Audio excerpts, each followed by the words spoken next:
ফেরাউনের কথা বলার সাথে সাথে হুজুর এগুলো চলবে না। আমি বললাম ব্যাপারটা কি ভাই? আমি তো ফেরাউনের কথা বলছি, এখানে কি ফেরাউনের খালাতো ভাই, ফেরাউনের শ্বশুর বাড়ির লোকজন আছে নাকি? এই কথা কয় না, কথা কয় না। আরে ফেরাউনের কথা শুনলে আপনার রাগ হয় কেন? আপনার তো বোঝা দরকার ফেরাউন এমন একজন মানুষ, নমরুদ এমন একজন মানুষ, আবু জেহেল এমন একজন মানুষ। পৃথিবীর জমিনে আপনি মানুষকে যদি তালাশ করেন, একটা নামও ফেরাউন সন্তানের নাম খুঁজে পাবেন না।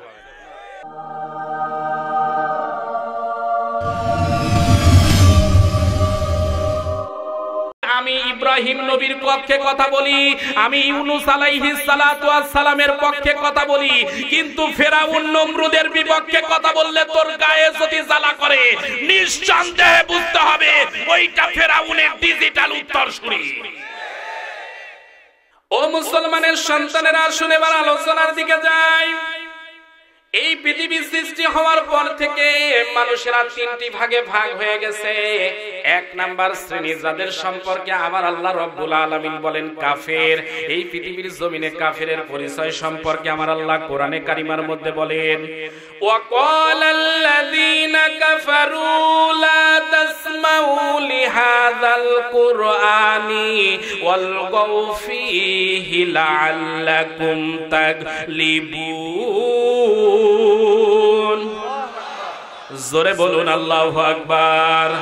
আল্লাহ রাব্বুল আলামিন পবিত্র কোরআনে কারিমা সূরা হামিম সিজদা 41 নাম্বার সূরা 24 নাম্বার পারার ওরে 26 নাম্বার আয়াতে কারিমা থেকে বলতেছি, তাফসিরে ফি জিলালিল কোরআন, তাফসিরে তাবারি, তাফসিরে মুনির, তাফসিরে ইবনে কাসির, তাফসিরে বাইজাবি সহ অসংখ্য তাফসিরের কিতাবগুলো খুলে দেখতে পারেন, এই কথাগুলোই পেয়ে যাবেন। আল্লাহ রাব্বুল আলামিন কাফেরদের সম্পর্কে বলেন, কাফেররা সেদিন বলেছিল লা তাসমাউ লিহাযাল কুরআন, তোমরা কোরআন শুনতে যেও না, কারণ মুহাম্মাদুর রাসূলুল্লাহ সাল্লাল্লাহু আলাইহি ওয়াসাল্লাম এই কোরআন দ্বারা রাজনীতি করে। কথা বলে না কেন? মুহাম্মাদুর রাসূলুল্লাহ এই কোরআন দ্বারা আমাদের বাপ দাদার তৈরি করা নিয়ম নীতির বিরুদ্ধে কথা বলে। মুহাম্মাদুর রাসূলুল্লাহ এই কোরআন দ্বারা আমাদের ধর্মীয় অনুভূতিতে আঘাত করেছে, ওরে যার কারণে মুহাম্মাদের উপর বিপদে সে নিপতিত হয়। ওরে মুমিন মুসলমানের সন্তানেরা, এখানে শেষ নয়, তারা টার্গেট নিয়েছিল বিশ্ব নবী যেহেতু কোরআন দিয়ে হক কথা বলবে, এই জন্য কোরআন তেলাওয়াত যেখানে শুরু হয়েছে কাফেররা সেখানেই 144 দিয়েছে। এখন বলতে পারেন হুজুর আগেই বললেন কোরআন থেকে বলবেন, ওয়াল গৌফিহি এর ব্যাখ্যারে আপনি দেখতে পারেন 144 ধারা এখানে উল্লেখ আছে। ওরে মাহফিল তো হবেই না, দরকার হলে 144 দাও। যদি 144 চালু করতে পারো, তোমরা যারা অবৈধভাবে বসে আছো, অবৈধভাবে কাজ চালাও, অবৈধভাবে ক্ষমতা চালাও, তোমাদের টেকসই ক্ষমতা হয়ে যাবে। তার মানে আবু জেহেল যে চেয়ারে ছিল, ওরে এই চেয়ারটা ছিল অবৈধভাবে ক্ষমতার চেয়ার। আবু জেহেল জানতো যদি মুহাম্মাদুর রাসূলুল্লাহ কোরআন দ্বারা যদি সমাজ গঠন করে, ওরে আগামীকালই আমার চেয়ার থাকবে না। এজন্য যে কোনো কায়দায় ওরে মুহাম্মাদের কোরআন তেলাওয়াত, মুহাম্মাদের ব্যাখ্যা বিশ্লেষণ বন্ধ করা লাগবে। আজ পৃথিবীর জমিনে ওই কায়দায় কিন্তু কোরআনের মাহফিলে 144 একই কারণে দেওয়া হয়। ওরে কোরআনের মাহফিলে হুজুররা যেহেতু কোরআন থেকে হক কথা বলবে, এই জন্যই কোরআনের মাহফিলে ওরে 144। ও মুসলমানের সন্তানেরা, একটু মিলিয়ে নেওয়া লাগবে। মিলাতে গেলেই কিন্তু খাফে খাব আব্দুল জাব্বারের বা মিলে যাবে। কথা বলে না কেন? ওরে আবু জেহেল যা করেছিল ওই কাজ যদি আজও কেউ করে, তাহলে বুঝবেন এটা ডিজিটাল আবু জেহেল। ওরে মুমিন মুসলমানের সন্তানেরা, এই কোরআন আমার নবী আবু বকরের সামনেও তেলাওয়াত করলেন, আবু জেহেলের সামনেও তেলাওয়াত করলেন। আবু বকরের ভিতরে ঈমান থাকার কারণে আবু বকরের ঈমানটা বেড়ে গেল। আর আবু জেহেলের সামনে যখন কোরআন পড়েছে, আবু জেহেলের শয়তানি বেড়ে গেছে। তার মানে আজকেও যদি কোরআন আমি আজকের মাহফিলে তেলাওয়াত করি, আলোচনা করি, যারা আবু বকর ওয়ালা মানুষ এদের ঈমান বেড়ে যাবে। আর যদি কারো শয়তানি বেড়ে যায়, বুঝবেন ওইটা আবু জেহেলের পেতাত্তা। আমি কি কাউকে গালি দিয়েছি? কাউকে কিছু টার্গেট করে বলেছি? আমার কথা আবু জেহেলের বিরুদ্ধে আমি কথা বলি, ফেরাউনের আমি বিরুদ্ধে কথা বলি, নমরুদের বিরুদ্ধে কথা বলি। আমি তো মুসা নবীর পক্ষে ছাড়া বিপক্ষে কথা বলি না। আমি মুসা নবীর পক্ষে কথা বলি, আমি ইব্রাহিম নবীর পক্ষে কথা বলি, আমি ইউনুস আলাইহিস সালাতু ওয়াস সালামের পক্ষে কথা বলি।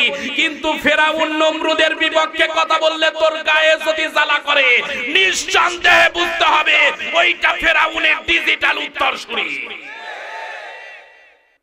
চিন্তা করে পাই না। কিছুদিন আগে নীলফামারীতে মাহফিল করলাম, ওরে ফেরাউনের কথা বলার সাথে সাথে কয়েকজন এসে বলতেছে, হুজুর এগুলো চলবে না। আমি বললাম ব্যাপারটা কি ভাই?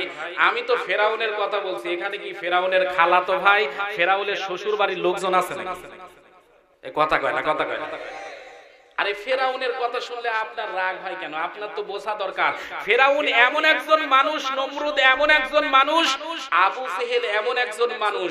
পৃথিবীর জমিনে আপনি মানুষকে যদি তালাশ করেন, একটা নামও ফেরাউন সন্তানের নাম খুঁজে পাবেন না। বিশ্বাস না হলে একটা হিন্দু জন্ম নিয়েছে সন্তান, ওরে যে বলেন 500 টাকা দিব ভাই তোর সন্তানকে ফেরাউন রাখ, ও বলবে তোর মাথা খারাপ, দরকার হলে অন্য নাম রাখবো, ফেরাউন না। এ কথা কয় না। কিন্তু মুসা, ঈসা, ইব্রাহিম এ নাম আছে না নাই?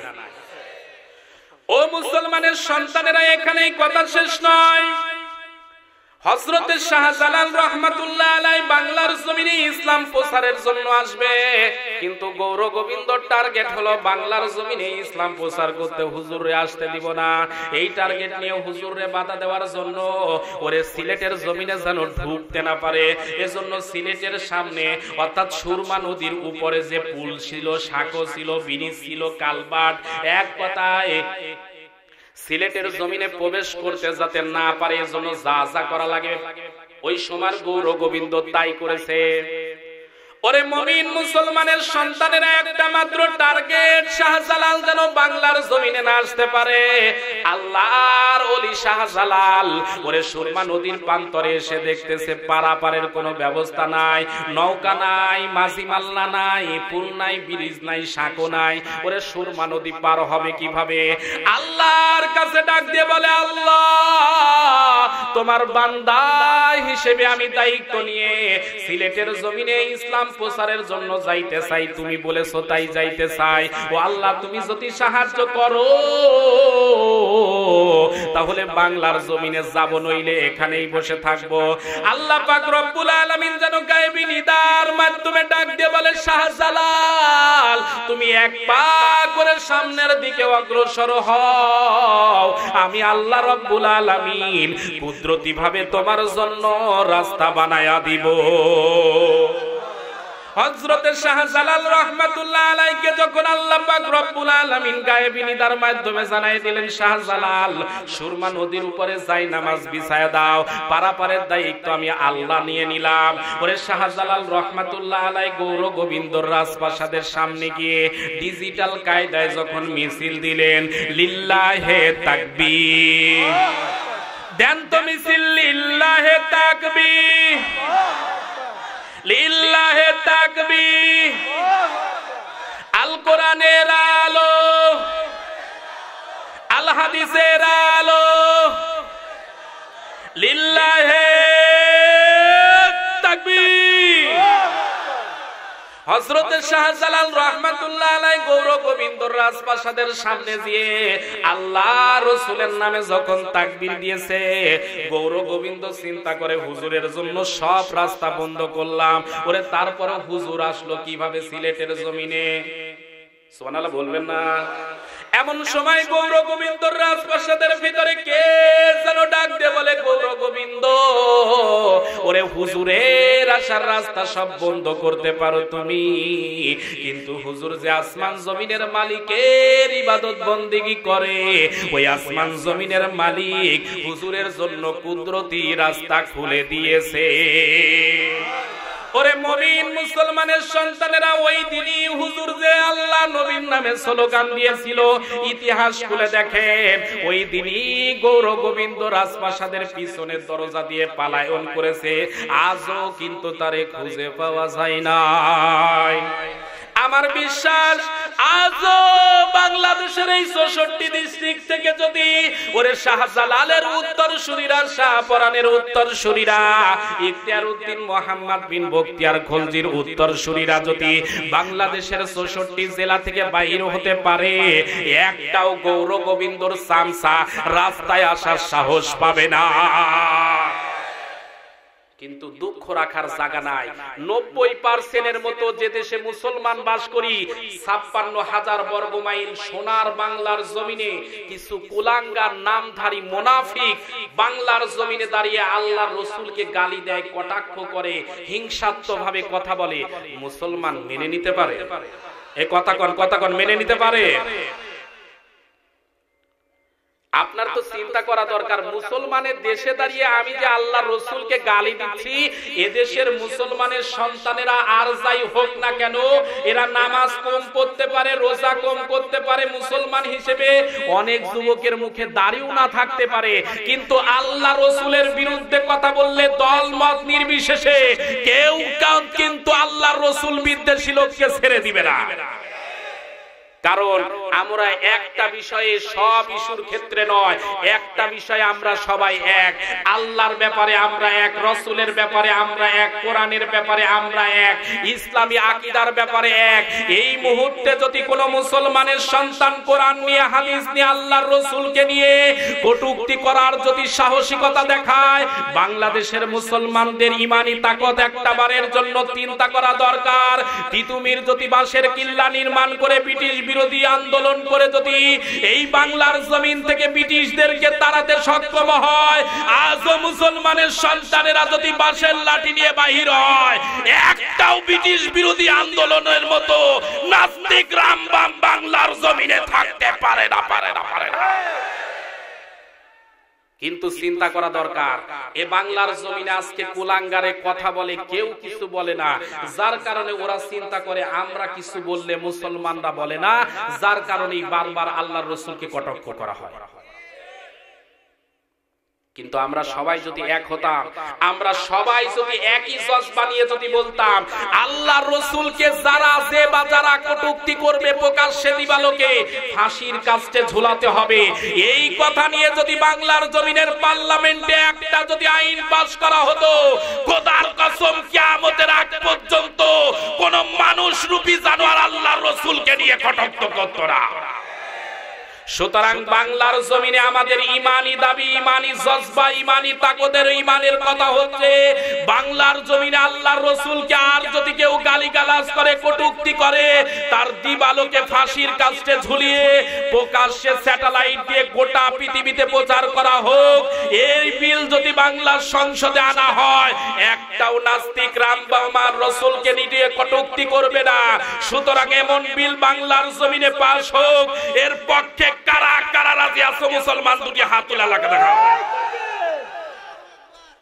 আল্লাহ পাক প্রত্যেককে কবুল করে নিক। জোরে বলুন আমিন, আরো জোরে বলুন আমিন। ও মুসলমানের সন্তানেরা, এক নাম্বার বলেছি কাফের, ২ নাম্বার শ্রেণী এই পৃথিবীর জমিনে সব চাইতে ইসলামের বিপক্ষে যারা অবস্থান নিয়ে ইসলামের ক্ষতি করে, এদের সম্পর্কে আমার আল্লাহ রাব্বুল আলামিন বলে এরা হচ্ছে মুনাফিক। মুনাফিক চেনেন ভাই? ওরে মুসলমানের সন্তানেরা এখন বলতে পারেন, হুজুর আমি খ্রিস্টান দেখব। আমি বলি আমেরিকায় যান, খ্রিস্টান আপনি দেখতে পাবেন। আপনি যদি বলেন হুজুর আমি হিন্দু দেখবো, আমি বলি ভারতে যান, ওরে হিন্দু দেখতে পারবেন। আপনি যদি বলেন হুজুর আমি মায়ানমারের জমিনে যারা অন্যায় অবৈধ কাজ করলো ওই টিকিয়ালাদের দেখবো। আমি বলি মায়ানমারের জমিনে যেন ওদেরকে দেখতে পারবেন। আপনি যদি বলেন হুজুর আমি মুনাফিক দেখতে চাই, ওরে বেশি দূর যাওয়া লাগবে না, বাংলাদেশের বগুড়া জেলার শিবগঞ্জে থানার এই ফুলতলায় আসেন, দাড়ি টুপিওয়ালা পাগড়িওয়ালার মধ্যেই মুনাফিক পাবেন। কথা বলেন না কেন? তার মানে আপনাদের এলাকায় মুনাফিক নাই? না, আপনাদের এলাকায় নাই, যার কারণে আওয়াজে বোঝা যাচ্ছে আছে আছে আছে আছে। এখন প্রমাণ দিচ্ছি, মিলাই নিবেন, খাপে খাপ একবার মিলে যাবে। আল্লাহ রাব্বুল আলামিন বলেন وَإِذَا قِيلَ لَهُمْ تَعَالَوْا إِلَى مَا أَنزَلَ اللَّهُ وَإِلَى الرَّسُولِ رَأَيْتَ الْمُنَافِقِينَ يَصُدُّونَ عَنكَ صُدُودًا। আল্লাহ রাব্বুল আলামিন পবিত্র কোরআনে কারিমা সূরা নিসা 4 নাম্বার সূরা 5 নাম্বার পারার 61 নাম্বার আয়াতে কারিমা থেকে বলতেছি, আল্লাহ রাব্বুল আলামিন বলেন ওয়া মানে এবং ইযা মানে যখন, কিলা মানে বলা হয়, তাআলা মানে এসো, ইলা মা আনসালাল্লাহ আল্লাহ যা নাজিল করেছেন, ওয়া ইলার রাসূল এবং রাসূলের আদর্শের দিকে।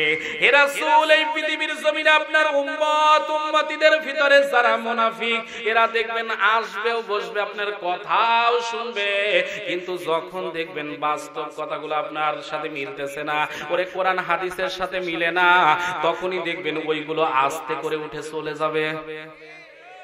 কথা বলে না কেন? কোরআনের হক কথা শোনার পর যদি কেউ উঠে চলে যায় তাহলে বুঝবেন ওইটা টাটকা মুনাফিক। এখন দেখেন কোনটা উঠেছে, এটা উঠবে বুঝবেন ওইটা ওই করে ফেললো। জরুরত যদি থাকে সেটা আলাদা ব্যাপার, কিন্তু জরুরত ছাড়া যদি কেউ ওঠে বুঝবেন ওইটা টাটকা মুনাফিক। কথা ক্লিয়ার বোঝা যাচ্ছে? ও মুসলমানের সন্তানেরা, বাস্তব কথাগুলো বলতেছি, একটু মিলিয়ে নেন। আব্দুল্লাহ ইবনে উবাইয়ের জীবনী আমি পড়ে দেখেছি, এই মানুষের জীবনে কিন্তু অসংখ্য সমস্যা ছিল না, বরং তার জীবনের সমস্যা ছিল একটা মাত্র। আল্লাহর রাসূলের পিছনে নামাজ পড়েছে, রোজা রেখেছে, ওরে মাথায় টুপি ছিল, মুখে দাড়িও ছিল, কিন্তু ওর সবচাইতে বড় একটা সমস্যা ছিল আল্লাহর রাসূলকে আদর্শের দিক দিয়ে নেতা মানত না। তার মানে ওর নেতা ছিল আবু জেহেল। এই পৃথিবীর জমিনে যারা নামাজ পড়ে, রোজা করে, যাকাত দেয়, সব কিছু করতে পারে, কিন্তু ওর নেতা যদি মাও সেতুন হয়, লেনিন হয়, কালমার্স হয়, ওরে মুসওয়ালা যদি হয়, আল্লাহর কসম করে বলি আব্দুল্লাহ ইবনে উবাই যদি জান্নাতে না যেয়ে জাহান্নামে যায়, যারা মুসওয়ালার দল করে ওরাও কিন্তু জাহান্নামে যাইতে হবে। আপনাদের এলাকাতে মানুষ যখন মারা যায় দেখবেন যে কোনো জায়গায় মারা গেলে এটাই হয়তো বা পড়া হয়, বিসমিল্লাহি ওয়া আলা মিল্লাতি, কি বলে? বিসমিল্লাহি ওয়া আলা মিল্লাতি। আমি বলি না, সবার ক্ষেত্রে এই দোয়া এক হওয়া দরকার নয়। যারা মুসওয়ালার নেতা মানে ওরে পড়া দরকার বিসমিল্লাহি ওয়া আলা মিল্লাতি মুসওয়ালা। কথা বলে না, কেমন? যারা বিড়িওয়ালার পার্টি করে তারে বলা দরকার বিসমিল্লাহি ওয়া আলা মিল্লাতি বিড়িওয়ালা। ওরে সারা জীবন তুমি মুসওয়ালার দল করবা, সারা জীবন তুমি হুক্কা পার্টির দল করবা, সারা জীবন তুমি বদনা পার্টির দল করবা, আর মৃত্যুর পর আলেমরা তোমারে যে কোলে করে রাসূলের তোলে তুলে দিবে, আলেমদের কি ঠেকা পড়ছে নাকি? ও মুসলমানের সন্তানেরা, যদি আলেমরা যদি সোজা হয়ে যায়, আলেমরা যদি ভদ্র হয়ে যায়, তাহলে পাবলিক যারা উল্টা পাল্টা আছে এমনি সোজা হয়ে যাবে। ও মুসলমানের সন্তানেরা, 3 নাম্বার কাতারের কথা বলতেছি, যাদের সম্পর্কে আমার আল্লাহ বলেন ইন্নামাল মুমিনুনাল্লাযীনা ইযা যুকিরাল্লাহু ওয়াজিলাত কুলুবুহুম ওয়া ইযা তুলিয়াত আলাইহিম আয়াতুহু সাদাতুহুম ঈমানাও ওয়া আলা রাব্বিহিম ইয়াতাওয়াক্কালুন। জোরে বলুন আল্লাহু আকবার। আল্লাহ আল্লাহ রাব্বুল আলামিন বলেন নিশ্চয় যারা মুমিন ইন্নামাল মুমিনুন নিশ্চয় যারা মুমিন আল্লাযীনা ইযা যুকিরাল্লাহু ওয়াজিলাত কুলুবুহুম যখন আমার মুমিন বান্দার সামনে আমার জিকির করা হয় তাদের অন্তরাত্মাগুলো কেঁপে কেঁপে ওঠে সুবহানাল্লাহ বলবেন না সুবহানাল্লাহ বলবেন না শুধুই অন্তরাত্মা কেঁপে কেঁপে ওঠে তা নয় বরং আমার মুমিন বান্দার সামনে যখন কোরআন তেলাওয়াত করা হয় তখন তাদের ঈমানগুলো বাড়তে থাকে ওরে ঈমানগুলো বাড়তে বাড়তে এমন একটা অবস্থায় পৌঁছিয়ে যায় আল্লাহ রাব্বুল আলামিন ডাক দিয়ে বলেন ওই বান্দাগুলো তখন দুনিয়ার মানুষের উপর ভরসা করে না কেবলমাত্র শুধুমাত্র একমাত্র আমার আল্লাহর উপরই তাওয়াক্কুল করে ওরে পৃথিবীর জমিনে এই জন্য আমরা দেখেছি ওরে ফাঁসির রশি গলায় দিতে অনেকেই রাজি হয়েছে কিন্তু বাতিলের কাছে এক সেকেন্ডের জন্য মাথা নত করতে রাজি হয় না এর নাম ঈমানদার আর আপনি মনে করতেছেন নামাজ রোজা যাকাত দিলাম আমি ঈমানদার হয়ে গেলাম ওরে আব্দুল্লাহ ইবনে উবাইও কিন্তু নামাজ পড়তো যাকাত দিত দাড়ি ছিল আপনি যদি এইটুক করেই জান্নাতে যেতে চান তাহলে মনে করি আপনি ভুলের স্বর্গে বাস করতেছেন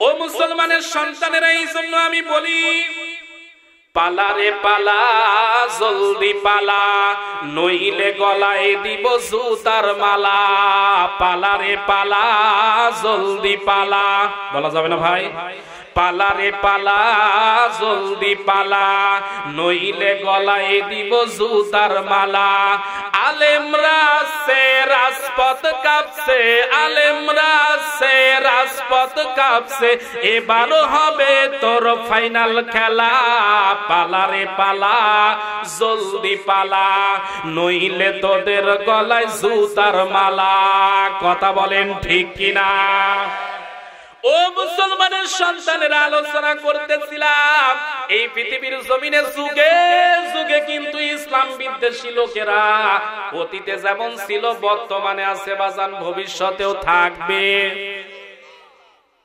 ও মুনাফিক বেঈমান থাকবে তারপরে ইনশাআল্লাহ নাউজুবিল্লাহ ও মুসলমানের সন্তানেরা এই পৃথিবীর জমিনে যেমন করে অতীতে কাফের বেঈমানের প্রেতাত্মা ছিল আজও আছে ভবিষ্যতেও কিন্তু তারা থাকবে এমন একজন মানুষ ছিল ফেরাউন কি নাম বললাম ভাই এমন একজন নাম ছিল ফেরাউন এই ফেরাউন নিজে এই পৃথিবীর জমিনে আল্লাহ বলে দাবি করেছিল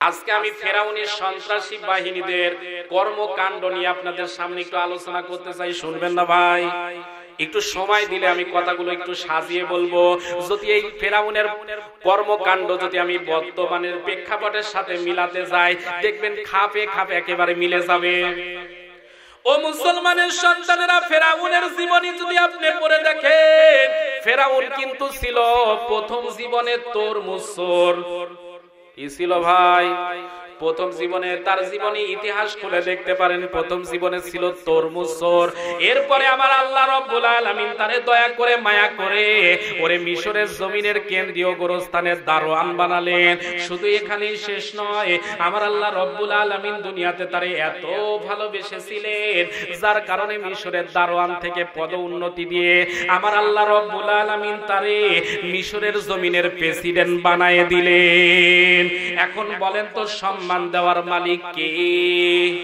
এ জোরে বলুন মালিক কে ওই আল্লাহ আছে না নাই আপনারা যেভাবে আওয়াজ দিচ্ছেন মনে হচ্ছে 6-7 মাস পর থাকবে না কি আল্লাহ কি থাকবে কি থাকবে না তাহলে আল্লাহর পক্ষে আমাদের আওয়াজ জোরে হওয়া দরকার আছে না নাই এ বলেন তো আল্লাহ ছিল আছে বর্তমানে আছে ভবিষ্যতে থাকবে কি থাকবে না ও মুসলমানের সন্তানেরা আল্লাহ পাক রব্বুল আলামিন সকল ক্ষমতার মালিক ইজ্জত দেওয়ার মালিক ফেরাউনকে যদি আমার আল্লাহ রব্বুল আলামিন তরমুজর থেকে যদি ওরে মিশরের জমিনের যদি প্রেসিডেন্ট বানাইতে পারে বলেন তো ইজ্জত দেওয়ার মালিক কি আল্লাহ রাব্বুল আলামিন বলেন ওয়া তুইজ্জু মান তাশা ওয়া তুযিল্লু মান তাশা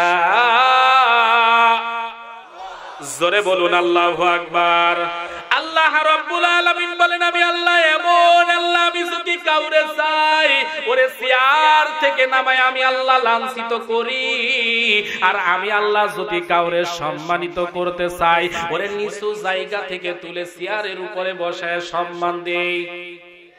কথা বলেন না কেন? তার মানে বলেন তো চেয়ারে বসলেই কি সম্মান পাওয়া যায়? জোরে বলুন, সম্মান পাওয়া যায়। এই চেয়ারের বসেও কিন্তু অনেকে লাঞ্ছিত হয়েছে।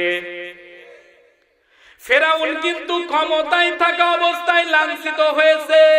ওরে নমরুদও কিন্তু ক্ষমতার চেয়ারে ছিল, তারপরেও কিন্তু লাঞ্ছিত হয়েছে। হামান কিন্তু ক্ষমতায় ছিল, তারপরেও লাঞ্ছিত হয়েছে। কারুনও কিন্তু ক্ষমতায় ছিল, তারপরেই লাঞ্ছিত হয়েছে। এমনকি সাবেক আমেরিকার প্রেসিডেন্ট ওরে বুশও ক্ষমতায় থাকা অবস্থায় জুতা খেয়েছে। কথা কয় না, কথা কয় না। তার মানে এই চেয়ারে থাকা অবস্থায় বসে থাকলেই বুঝবেন না যে ক্ষমতা পেয়েছি, যা কিছু করার তাই করব। এই চেয়ারে থেকেই সম্মান পেয়েছি তা নয়, বরং চেয়ারে থেকেও আল্লাহ পাক অনেককে এই চেয়ারে বসায় কিন্তু লাঞ্ছিত করেছে। এই জন্য বলতে চাই, ফেরাউন, নমরুদ, হামান কারণ এই চেয়ারে বসে যেমন সম্মানের আসলে ছিল কিন্তু সম্মান পায়নি। এই পৃথিবীর জমিনে নমরুদের মতো, ফেরাউনের মতো, হামানের মতো, ডোনাল্ড ট্রাম্পের মতো, অং সান সুচির মতো আর বুশের মতো কেউ ভূমিকা নিয়ে যদি ময়দানে নামে, আল্লাহর কসম করে বলি তাকেও আমার আল্লাহ জুতা পিটা করে বিদায় করে দিতে পারে। সুতরাং যদি বুশের মতো ভূমিকা নাও, ডোনাল্ড ট্রাম্পের মতো যদি ভূমিকা নাও, চেয়ারে থাকবা কিন্তু চেয়ারের একটা পায়াও টিকে থাকবে না। ও মুসলমানের সন্তানেরা, এই জন্য বলি চেয়ারে বসে আছেন ভালো থাকেন, কিন্তু এমন কোন কাজ করেন না ওরে যে কাজগুলো ফেরাউনের সাথে মিলে যায়। কথা বলেন না কেন? ফেরাউন চেয়ারে বসার পর ডাক দিয়ে বলে, হামান, ওরে জীবনে যা কিছু ইচ্ছা ছিল, স্বপ্ন ছিল, সব পূরণ করেছি। আমার বড় সব চাইতে একটা আকাঙ্ক্ষা, ওরে মিশরের জমিনে আমি আল্লাহ হব। মিশরের জমিনে কি হবে? আল্লাহ হতে চায়। বলে তো মানুষের পক্ষে আল্লাহ হওয়া সম্ভব? এ জোরে কোন সম্ভব? কিন্তু ফেরাউন চায়, আল্লাহ হতে চায়। হামান ডাক দিয়ে বলে, বন্ধু, মিশরের জমিনে এখনো আসমানি শিক্ষা চলে, মিশরের জমিনের মানুষেরা এখনো আল্লাহর হুকুম মেনে চলে। ওরে এই জমিনে যদি তুমি আল্লাহ বলে দাবি করো, একটা মারো কিন্তু জমিনে পড়বে না, সব পড়বে তোর পিঠের উপরে। ফেরাউন ডাক দিয়ে বলে, বন্ধু, তাহলে কি আমি আল্লাহ হতে পারবো না? বলে, অবশ্যই পারবে, 100 বার পারবে, কিন্তু সত্য হলো আমি কয়েকটা বুদ্ধি দিচ্ছি, এই বুদ্ধিগুলো তোমার মানা লাগবে। ওরে যদি মানতে পারো, এই কয়েকটা কর্মসূচি যদি বাস্তবায়ন করতে পারো, অবশ্যই তুমি আল্লাহ হতে পারবে। 1 নাম্বার তোমার বাস্তবায়ন করা লাগবে, মিশরের জমিনে আসমানি শিক্ষা বন্ধ করে দেওয়া লাগবে। 2 নাম্বার, হামান ডাক দিয়ে বলে, বন্ধু, তোমার 2 নাম্বার কাজ হলো এই মিশরের জমিনে তুমি 40 বছর তারপরে অপেক্ষা করা লাগবে। 3 নাম্বার হলো ঘরে ঘরে মূর্তি প্রতিষ্ঠিত করা লাগবে। হামান ডাক দিয়ে বলে, ফেরাউন এমন সময় ডাক দিয়ে বলে, বন্ধু, তুমি যেটা বললা এটা আবার কোনো ব্যাপার নাকি? ওরে আমি আছি চেয়ারে, সুতরাং আমি আছি গিয়ারে। কথা বলে না কেন? ওরে যে যখন চেয়ারে থাকে তখন দেখবেন ওই কিন্তু গিয়ারে থাকে। কিন্তু বলেন তো, এই চেয়ারে কি সারা জীবন টিকে থাকা যাবে? আমি যে চেয়ারে বসেছি কয় ঘন্টার জন্য? বেশি হলে 2 ঘন্টা। এরপরে কিন্তু মাহফিল কমিটির লোকই বলবে, হুজুর আর লাগবে না, এখন যাবেন। তাহলে চেয়ারে কি সারা জীবন টিকে থাকা যায়? ওরে অতীতে এই চেয়ারে অনেকেই ছিল, কিন্তু চেয়ার আছে, চেয়ারের লোক হারিয়ে গেছে। আপনিও আছেন, একদিন আপনিও হারিয়ে যাবেন। কিন্তু আপনার কর্মকাণ্ড যদি নমরুদ কারুনের মতো হয়, ইতিহাসের অতল গহীনে আপনার নামও পৃথিবীর জমিনে কেউ নিবে না। ও মুসলমানের সন্তানেরা, আপনাদের খেদমতে বলি, কি সমস্যা হচ্ছে আপনাদের? তাহলে আজে বাজে কথা আমরা না বলি। ও মুসলমানের সন্তানেরা, এই পৃথিবীর জমিনে ফেরাউন টার্গেট নিয়েছিল আল্লাহ হবে, এই টার্গেট নিয়ে এক নাম্বার কাজ হয়েছিল মিশরের জমিনে ইসলামী শিক্ষা, ধর্মীয় শিক্ষা বন্ধ করে দিয়েছিল। এখন বলেন তো, ধর্মীয় শিক্ষা, আসমানি শিক্ষা বন্ধ করা এটা কার কাজ? এটা কিন্তু ফেরাউনের কাজ। এখন যদি পৃথিবীর জমিনে কেউ করে তাহলে সে কি হবে? ওরে মুমিন মুসলমানের সন্তানেরা, ফেরাউন সর্বপ্রথম এই পৃথিবীর জমিনে কিন্তু ধর্মীয় শিক্ষা প্রতিষ্ঠানগুলো বন্ধ করে দিয়েছিল। আজও পৃথিবীর জমিনে অনেকেই শিক্ষা প্রতিষ্ঠান বন্ধ না করতে পারলেও ওরে শিক্ষা নীতি পরিবর্তন করে দিয়েছে। ওরে এক সময় মাদ্রাসা পড়লে বড় বড় আলেম হতো, মুহাদ্দিস হতো, ওরে মুফতি সাহেব বাহির হতো। আজকে মাদ্রাসাতে যে সিলেবাস গুলো আছে বাজান, দেখবেন পড়াশোনা ঠিকই হয়, ওরে আলেম আর সেইভাবে বাহির হয় না। কথা বলে না কেন? একটা ছেলে অনার্স মাস্টার্স পাস করে আসতেছে, ওর বাবার জানাজার জন্য যদি ওরে সামনে দাঁড়িয়ে দেওয়া যায়, ও দেখবেন ইন্না লিল্লাহ পড়া ছাড়া কিছুই পারবে না। ও ডাক দিয়ে বলবে, ভাই আমি নামাজ পড়াবো কি, আমি তো দোয়াই জানি না, ওরে আমি তো ওযুর কয়টা ফরজ তাই জানি না। কথা কয় না? না আপনাদের দিকে মনে হয় অনার্স পাস মাস্টার্স পাস যারা আছে এরা ইমামতি করাও মনে হয় পারে।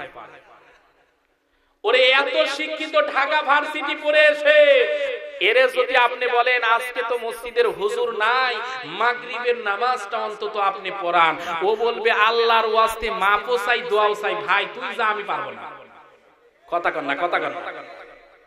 কিন্তু একটা মাদ্রাসার ছাত্র, হাফিজিয়া মাদ্রাসার ছাত্র, একটা আলিয়া মাদ্রাসার 5 পাস ছাত্রকে যদি বলেন যে মাগরিবের ওয়াক্ত হয়ে গেছে বাজান একটু নামাজ পড়ান, ওই ছেলেটাও কিন্তু নামাজ পড়াতে পারবে। তাহলে বলেন তো ধর্মীয় শিক্ষা দরকার আছে না নাই? আল্লাহ রাব্বুল আলামিন বলেন, ইকরা বিসমি রাব্বিকাল্লাযী খলাক। জোরে বলুন আল্লাহু আকবার। আল্লাহ রাব্বুল আলামিন পবিত্র কোরআনে কারিমা সূরা আলাক 96 নাম্বার সূরা 30 নাম্বার পারার প্রথম নাম্বার আয়াতে কারিমার ভিতরে বলেন, পড়ো তোমার রবের নামে যিনি তোমারে সৃষ্টি করেছেন। এখন বলেন তো আল্লাহর নামে এই কোরআন পড়া দরকার আছে না নাই? ওরে মুমিন মুসলমানের সন্তানেরা, আপনার সন্তানকে ইউনিভার্সিটিতে পড়ান, কোনো আপত্তি করি না। আপনার সন্তানকে ডাক্তার বানান, কোনো আপত্তি করি না। আপনার সন্তানকে আপনি যেখানে ইচ্ছা পড়াতে পারেন, কিন্তু জীবনের প্রথম দিকে হলেও ওরে জন্মের পর কোরআনটা একটু হাতে তুলে দেওয়া দরকার আছে না নাই? অন্তত পক্ষে জন্মের পর যদি আপনার সন্তানকে কোরআন তুলে দিতে পারেন রে বাজান, ওই ছেলেটা কঠিন কালেও নাস্তিক হবে না। ওই ছেলেটার ভিতরে যদি আল্লাহর ভয় থাকে, কঠিন কালেও পরের সম্পদগুলো কলমের খুঁচা দিয়ে মেরে খাবে না। ওরে ওর ভিতরে যদি, কলিজার ভিতরে যদি আল্লাহর ভয় থাকে, আবরারের মতো সুসন্তানকে বুয়েটের জমিনে ওরে স্টেম দিয়ে কেউ পিটাবে না। একটা ছেলেকে স্টেম দিয়ে পিটাতে পিটাতে হত্যা করা কতটা নির্মম, কতটা অমানবিক হতে পারে, একটু চিন্তা বিবেক দ্বারা করা দরকার। আল্লাহর ভয় যদি কলিজার ভিতরে থাকে, কঠিন কালেও এটা কোনো মানুষের কাছে পারে না। আপনি যেটাই করেন না কেন, যে দলের অনুসারী হন, যে মতদর্শের অনুসারী হন, কিন্তু একটা বারের জন্য চিন্তা করা দরকার। মায়ের সন্তান বুয়েটে গিয়েছিল পড়াশোনা করার জন্য, বড় কিছু হবে, মা বাবা এটাই চেয়েছিল যে সন্তানকে এইভাবে অসময়ে বিপজ্জনক অবস্থায় যারা পিটিয়ে পিটিয়ে হত্যা করেছে, কঠিন কালে এদের ভিতরে আল্লাহর ভয় নাই। আপনি একটা জিনিস দেখেন, বাংলাদেশের স্বাধীনতার পর থেকে আজ পর্যন্ত দেখেন কয়টা মাদ্রাসা, কয়টা আলিয়া মাদ্রাসা, কয়টা কওমিয়া মাদ্রাসাতে ছাত্রকে পিটাতে পিটাতে মেরে ফেলেছে। কয়টা পাবেন? কয়টা পাবেন? কয়টা পাবেন? খুঁজে পাওয়া যাবে না। ওরে সারাশি অভিযান দিয়েও খুঁজে পাবেন না।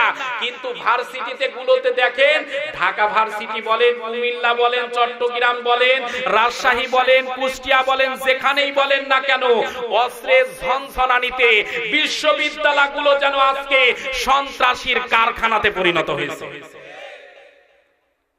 এক সময় আমরা দেখেছি, আপনারাও দেখেছেন, এখনো অবশ্যই অনেক প্রতিষ্ঠানে লেখা থাকে শিক্ষার জন্য এসো, সেবার জন্য বাহির হয়ে যাও। কিন্তু আমি মনে করি এই স্লোগানটা একটু উল্টা পাল্টা হয়ে গেছে। বর্তমানে লেখা দরকার এরকম, শিক্ষার জন্য এসো, ডিজিটাল শয়তান হয়ে বাহির হয়ে যাও। কথা কর না, কথা কর না। কারণ এখন শিক্ষিত মানুষ শয়তানের চাইতে বেশি খারাপ। ওরে এমনও সন্তানকে দেখেছি, এমনও মানুষকে দেখেছি ভার্সিটিতে, ওরে সকালবেলা মদ দ্বারা কুলি করতেছে। এ কথা কর না কেন? ভার্সিটিতে এই দৃশ্যগুলো আমরা চোখে দেখেছি। অনেক টিচারকে লাঠি দিয়ে পিটাতে পিটাতে ছাত্ররা ঘর থেকে বাহির করতেছে। আবার এ দৃশ্য আমরা চোখে দেখেছি, মাদ্রাসার একটা ওস্তাদ ওযু করবে, ওযুর সময় ছাত্র পাশে দাঁড়িয়ে বদনা থেকে পিয়ালা থেকে পানি ঢেলে দিচ্ছে, ওস্তাদ ওযু করতেছে। তাহলে বলেন তো, নৈতিকতার আদর্শ, মাদ্রাসার শিক্ষা, ইসলামী শিক্ষা, কোরআন হাদিসের শিক্ষা ওরে দরকার আছে না নাই? বাংলাদেশে যদি এই কোরআনী শিক্ষা যদি বাধ্যতামূলক করা হতো, কলেজ বলেন, ইউনিভার্সিটি বলেন, মাদ্রাসা বলেন, এইটা বুঝি না, বাংলাদেশে যদি স্কুলে পড়ে এবং মাদ্রাসাতে পড়ে তার যেমন 200 মার্কের যেমন ইংরেজি পড়তে হয়, 200 মার্কের যেমন বাংলা পড়তে হয়, এইটা যেমন বাধ্যতামূলক করা হয়েছে, বাংলার জমিনে দল মত নির্বিশেষে প্রত্যেকটি শিক্ষা প্রতিষ্ঠানে যদি কোরআনী শিক্ষা বাধ্যতামূলক করা হতো, আল্লাহর কসম করে বলি, ভার্সিটির জগতে একটাও সন্ত্রাসী তৈরি হতো না। কিন্তু কোরআন যেখানেই নাই সেখানেই সমস্যা, কোরআন যেখানে নাই সেখানেই বিশৃঙ্খলা। ও মুসলমানের সন্তানেরা, আসুন সামনের দিকে যাই। ফেরাউনের টার্গেট হলো আল্লাহ হবে, এই জন্য পৃথিবীর জমিন থেকে 1 নাম্বার ধর্মীয় শিক্ষা প্রতিষ্ঠান বন্ধ করে দিয়েছে। ওরে 2 নাম্বার কাজ হলো 40 বছর অপেক্ষা করা। এমন সময় হামান রে ডাক দিয়ে বলে, বন্ধু 40 বছর তো পার হয়ে গেল, এখন করণীয় কি? হামান ডাক দিয়ে বলে, বন্ধু 40 বছর যেহেতু পার হয়ে গেছে, এমন সময় তুমি মিশরের জমিনে একটা, তুমি পার্লামেন্টের ভিতরে নয় বরং একটা কনফারেন্সের আয়োজন করো, যেখানে মিশরের জমিনের সবাই উপস্থিত থাকবে। ওরে মিশরের জমিনে বিশাল কনফারেন্স করার পর ফেরাউন সবাইকে ডাক দিয়ে বলে, ও আমার জাতির লোকেরা, তোমাদের কাছে জানতে চাই, বলো তো দেখি, বলো বাবা, তোমাদের আল্লাহ কে? আপনাদের আল্লাহ কে? আমাদের যিনি খাওয়ান পরান রিজিক দাতা মালিক, তিনি আমাদের আল্লাহ। ওরে মিশরের জমিনের মানুষেরা ওই কথাটাই বলতেছে, আমাদের যিনি খাওয়ান পরান আমাদের রিজিক দেন তিনি আমাদের আল্লাহ। ফেরাউন কৌশল করে ডাক দিয়ে বলে, ও জাতির লোকেরা, সত্যিকার অর্থেই যদি তাই হয়, এই মুহূর্তে তোমরা বিশাল কনফারেন্সের মধ্যে বসে আছো, তোমাদের কাছে আমি বলি, তোমাদের আল্লাহর কাছ থেকে খানা চাও। এখন বলেন তো, আপনারা যারা মাহফিলে বসে আছেন, এই মুহূর্তে যদি আল্লাহর কাছে খানা চান, মাধ্যম ছাড়া, মিডিয়া ছাড়া আল্লাহ খানা দিবে? দিবে দিবে দিবে? ওরে ওই কনফারেন্সের ভিতরে বসে যখন সকল মানুষেরা ডাক দিয়ে আল্লাহকে ডাক দিয়ে বলে, আল্লাহ তুমি আমাদের মালিক, তুমি আমাদের খানা দাও। 1 মিনিট 2 মিনিট যায়, যখন ফেরাউনের ওই জামানার লোকেরা যখন খানা পায় না, এমন সময় মিশরের জমিনে ফেরাউন ডাক দিয়ে বলে, ও জাতির লোকেরা, আসমানের মালিক তোমাদের খানা দিতে ব্যর্থ হতে পারে, এই মুহূর্তে আমার কাছে চক্ষুটা বন্ধ করে খানা চাও। ওরে দেখো তো তোমাদের অবস্থা কি। এমন সময় মিশরের জমিনের সকল লোকেরা মূর্খ হওয়ার কারণে, অধিকাংশ মানুষ মূর্খ হওয়ার কারণে চক্ষুটা বন্ধ করে যখন ডাক দিয়ে বলে, ও ফেরাউন আপনি আমাদের খানা দেন। ওরে কিছুক্ষণের সময়ের ব্যবধানের মধ্যে ফেরাউন সবার সামনে খানা উপস্থিত করেছে। খানা দেওয়ার পরে এমন সময় ফেরাউন ডাক দিয়ে বলে, ও জাতির লোকেরা, তোমাদের কাছে এখন জানতে চাই, বলো তো খানা দিল কে? লোকেরা ডাক দিয়ে বলে, হুজুর আপনি তো খানা দিয়েছেন। এমন সময় ফেরাউন ডাক দিয়ে বলে, তোমরা বলেছিল যে তোমাদের খানা দেয় তিনি তোমাদের আল্লাহ। ও জাতির লোকেরা, দেখো তোমাদের আল্লাহ খানা দিল না, এই মুহূর্তে আমি যেহেতু তোমাদের খানা দিয়েছি, এই মুহূর্তে বর্তমান জামানায় তোমাদের ঘোষণা করতে চাই, আনা রব্বুকুমুল আ'লা। এমন সময় মিশরের জমিনে ফেরাউন ডাক দিয়ে বলে, আমি ঘোষণা করলাম আমি হচ্ছি সবচাইতে বড় খোদা।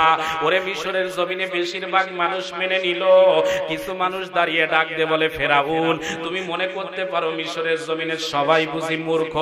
না না না, মিশরের সব মানুষ মূর্খ নয়, বরং মিশরের জমিনে এমন কিছু মানুষ আছে ওরে যারা জীবন দিতে পারে, শহীদ হতে পারে, শাহাদাতের নিশায় যারা বিভোর থাকে, তারা আল্লাহ ছাড়া কারো কাছে ওরে মাথা নত করে না।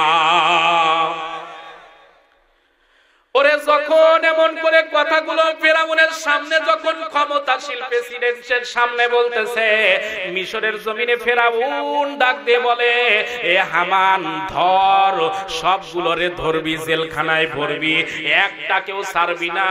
বুঝতে পেরেছি এরা আমার দলের লোক নয়, এরা হচ্ছে আল্লাহর দলের লোক। এরা কার দলের লোক ভাই? আল্লাহর দলের লোক।